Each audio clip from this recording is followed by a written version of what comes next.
ingliz tili masalan.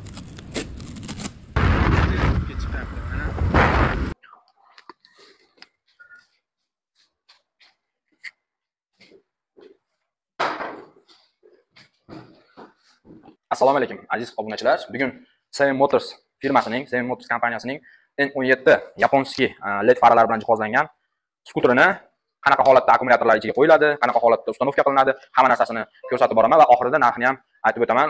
Ko'rib turganingizdek, video sarlavhasida ham, videoda afishasida ham narxini ko'rsatib o'tganman. Videoda oxirigacha ko'rsanglar, bu skuterda nima qulayliklari bor, qanaqa holatda skuter yura oladi, necha tezlikka chiqa oladi va nechta akkumulyator qo'ysa bo'ladi, necha volt, qanaqa holatda odamlarga foydasi tegadigan joylarni aytib o'taman. Bu video foydali va manfaatli bo'ladi degan umiddaman. Videoga vaqtingizni ketkazganinglar uchun oldindan katta rahmat. Videoga like partisga bosishni unutmanglar. Biz unda boshladik. Biz avvalo birinchi navbatda shu oldiga qilingan salafonlarini olib tashlaymiz. Qo'limizga mikrofon olamiz.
Skuterimizning ichidan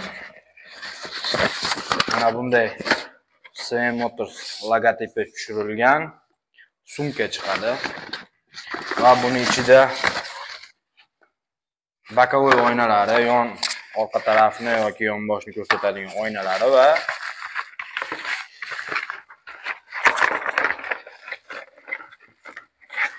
batareyka akkumulyatorlari uchun mana bunaqa simlari chiqadi. Yangi kelgan holatdaginisini tushuntirib ko'rsatib o'taman. Videoda oxirigacha ko'rsanglar.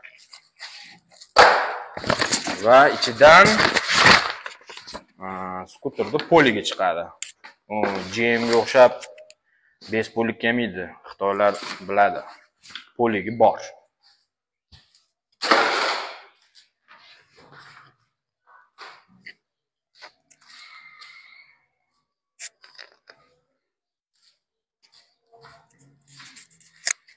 Va bu oldindan men chiqarib qo'yganman. Bunisi alohida chiqadi. Chunki biz hozir akkumulyator o'rnatish holatini ham bir yo'la ko'rsatib o'tamiz. Shuning uchun bemalol mana ichini ko'rishingiz mumkin. Mana bu joyiga akkumulyator batareykalari o'rnatiladi. Hozir mana bu joyini ham ochib ko'rsataman. Ko'rishingiz mumkin.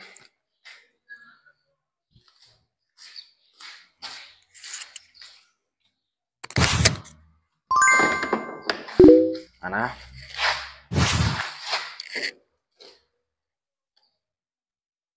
shu holatda bo'ladi. Ichidan mana bunaqa ikkita akkumulyatorga minus va plus joylarini ulash uchun simlari chiqadi. Bu simlarini hozir akkumulyatorlarni o'rnatib sizlarga ko'rsatib o'taman.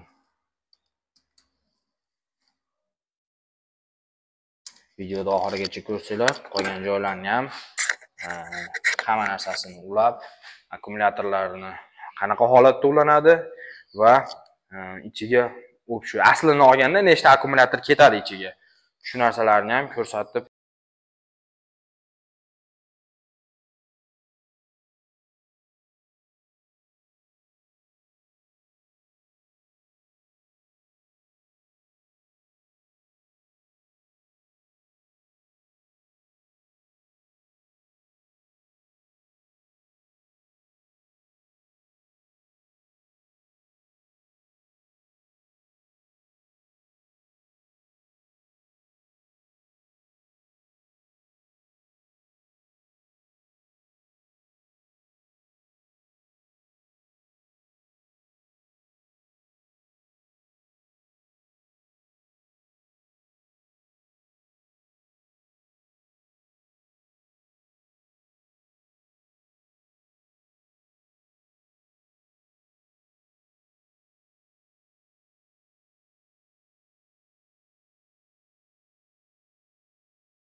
Shunga holatda men maslahat bera olaman.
Zo'rmachilar mana.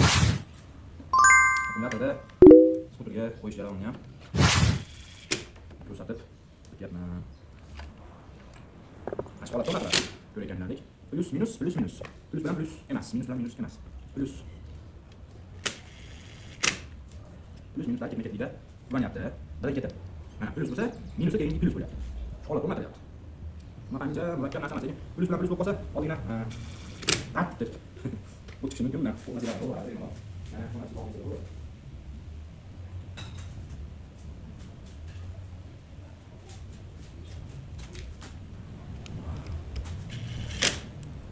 Va oxirgi mana skuterda o'zidan chiqqan minus qismi buni bekorga agar noto'g'ri o'rnatgan bo'lsam hozir sirlab otib oladi. Hech narsa qilmadi. Ko'rib turibsizlar. Juda ham to'g'ri holatda ulardan chiroyli holatda ularni o'zimga qo'yib. Asilar. Endi buni yondiramiz. Ko'rganlarni plus minus. Oldidan skuterga akumulyatordan hozirgi bu skuterimiz. Hozir bu katta hajmdagi skuterlarda alohida o'chirib yoquvchi akumulyator bo'ladi. Hozir shunisini yaqamizda ovoz chiqib yondi degan holatda bo'ladi. Keyin tabloda ko'rsatib yondirib o'taman. Bismillah. Mana ovoz eshitildi, yondi. Endi kalitni bilan yoqib Ana. Noto'g'ri uramiz. Endi pultda bu holatda qulflab qo'ygan holatda degan ekan. Endi hozir ochamiz. Va buni yoqib juda yaxshi bo'ladi. Mana endi ishladi. Hozir oldingi holatida bu qulflanib qo'yilgan holatda o'chirilgan ekan. Shuni hisobiga bu chiyiladi. Chiylagan hisobiga biz pultdan o'chirdik. Hozir mana ko'rasizlar endi shuni ham bo'ladi. Pultdan o'chiramiz.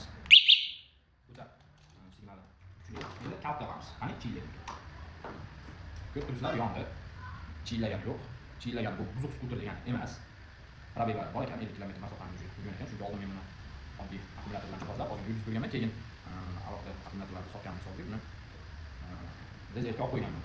Buni hozir endi ko'rsatib o'taman. Yukmasliklarni keyin alohida buni salqanlarni olib, chiroyli qilib hamyonni ko'rsatib, necha tezlikda yura oladi, necha holatgacha chiqa oladi, qanaqa funksiyalari bor, hammasini ko'rsatib o'taman. Mana hozir bu biz hozirgi suhbat gaplashib turgan holatda mana avtomat holatida parkovkaga tushib qoldi, chunki o'zini himoya qiladigan, o'zini holatda parkovka qiladigan rejimlari bor. Orqaga yuradigan zadniy, pоворотниклар, alohida chiroqlar va parkovkaga alohida tushib qoladigan holat. 1-2-3 ko'rsatlari bor. Endi mana azizlar hozir yuz ko'ramiz. Birinchi ko'rsatib mana birda ko'rsatadi. Bu hozirgi holatda yurmayapti bizlar. Aytib esimdan chiqib qoldi. Endi mana hozirgi holatda yurmayapti bu. Mana shu holatdagi M17 modelimizdagi skuterimiz. Sababi yurmayotgan 6 ta akkumulyatorimiz o'rnatilgan. 6 ta akkumulyatorimiz xudo xohlasa 72 volt bo'ladi. 12 voltdan hisoblaysiz. Xohlagan akkumulyatorlar olib 12 voltdan oshiqcha volt chiqarmaydi. Shuni bilib olinglar. Endi bilmaganlar bilan yo'lman bor. Hozir mana bu o'chiramizda. Mana bu qismini ulasak 72 voltlik holatga moslashadi. Mana qanaqa boshqa skuterlarda bormi yo'qmi bilmayman. Bizda alohida mana shunaqa 60 voltga va 72 voltga moslashuvchi alohida sim qilib qo'yishgan. Shu simni ulab hozir mana birinchisida yurmadi, endi ikkinchisida yulduz ko'rsataman. Mana 72 volt ko'rsatyapti. Endi parkovkadan chiqarib yulduz ko'rsataman. Mana yurish boshladi. Kilometr ko'rsatyapti. Birinchi kursda baho 45 kilometrgacha chiqadi. Ikkinchi kursda qarasan. Amakasi ham bitta ikkinchi kurs ko'rsatib turibdi. Ikkinchi kursda 55 km/soatga chiqadi. Va uchinchi uzatkichimiz kursini olamiz va baho esa 67 km/soat tezlikka chiqdi bu skuterimiz. uzoq yurish masofasi aytib o'tganimdek 634 batareyani qo'yganda 130 kilometr, 140 kilometr masofani bemalol bosib ketadi. Agar buni mutaxassisi bu skuterda ko'p minganlar bo'lsa, deyarli 170, 200 kilometrgacha yurgizishsa bo'ladi buni. Sababi qaysi holatda gaz bosmasdan ketish, qaysi holatda uzoqroq yurish, qaysi holatda motorga kuch bermaslik holatlarini skuter yurgan akalarimiz biladi. Shuning uchun bu 130-140 kilometr yuradigan skuterda deyarli 200 kilometrgacha yuradigan bo'lsa bo'ladi. Bu xonadonga borib kelish masofa degani. Mana minut tezliklarni o'lchab ko'ramiz, ko'rasizlar. Bez prawa wchodził! O mesy będę!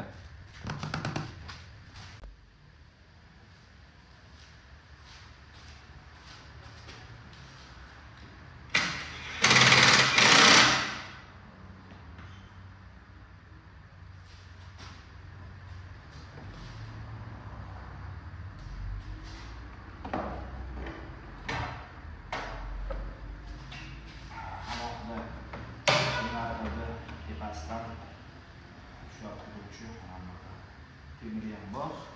Shu temirni ham qotiramiz.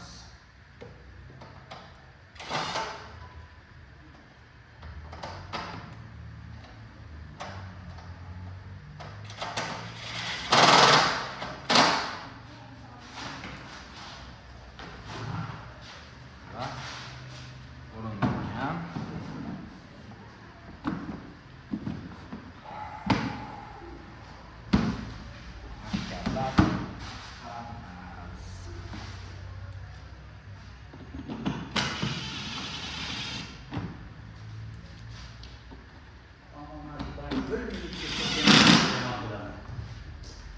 kech qolsa.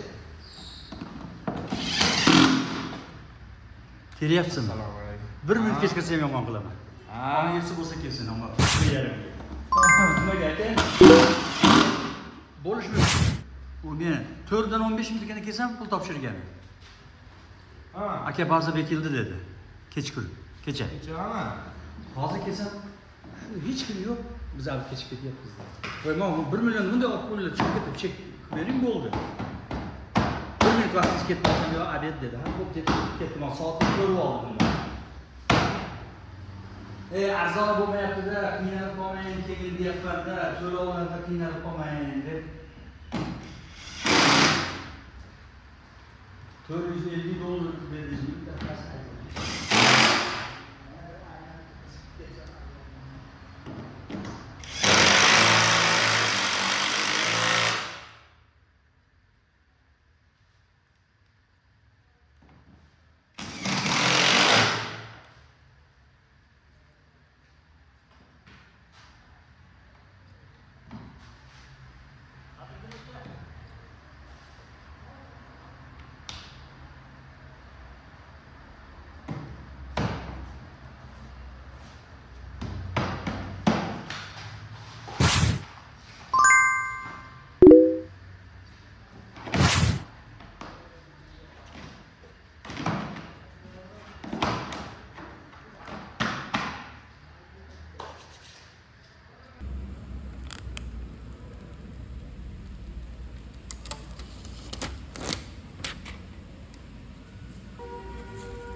Trim bo'lsa-da.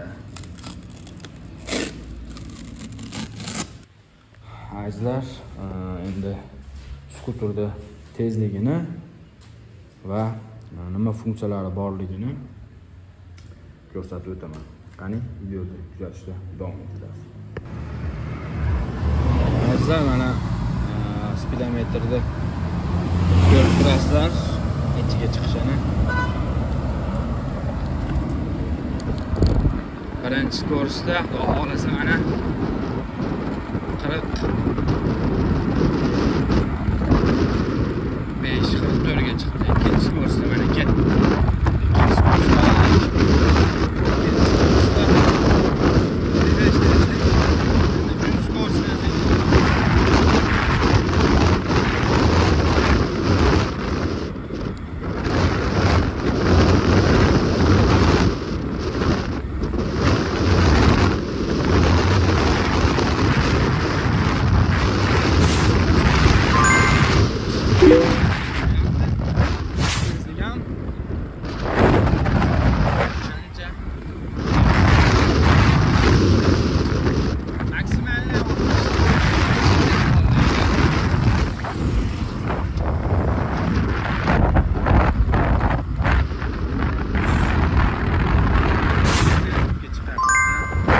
bo'ladi.